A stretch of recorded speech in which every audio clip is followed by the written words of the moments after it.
ইতালির ইউজুলেতে ফেনী জেলার সিন্ধুরপুর ইউনিয়নের বীর মুক্তিযোদ্ধা লোকমান হোসেনকে সম্বর্ধনা প্রদান।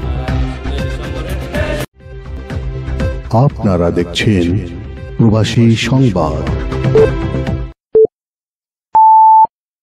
আসসালামু আলাইকুম।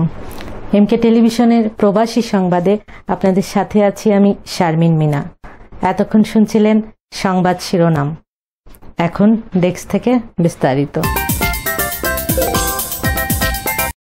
ফেনীর সিন্ধুরপুর ইউনিয়নের বীর মুক্তিযোদ্ধা লোকমান হোসেনকে সম্বর্ধনা প্রদান করেছে ইতালির ভেনিসে ইউজুলো বসবাসরত প্রবাসী বাংলাদেশিরা।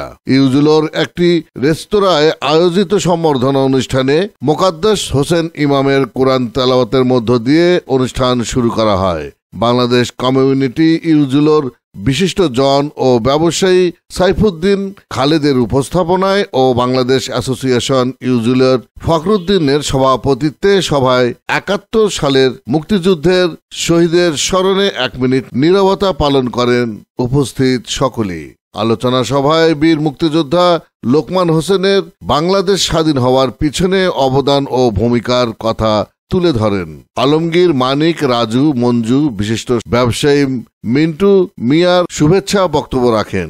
আলোচনা সভায় বিশেষ অতিথি হিসেবে উপস্থিত ছিলেন বিশিষ্ট ব্যবসায়ী কোচি মামুন ভূঁইয়া, সেক্রেটারি বাংলাদেশ অ্যাসোসিয়েশন মিকি ম্যান্ডেস, আমিন, ডিডি আনোয়ার সহ আরো অনেকে।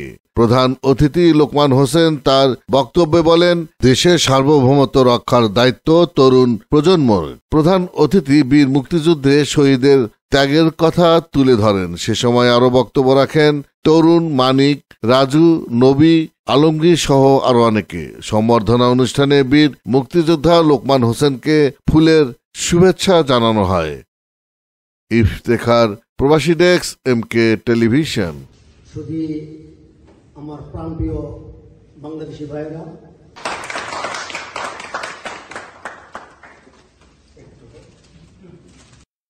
শেষ করছি এমকে টেলিভিশনের প্রবাসী সংবাদ। এতক্ষণ সাথে থাকার জন্য সবাইকে ধন্যবাদ।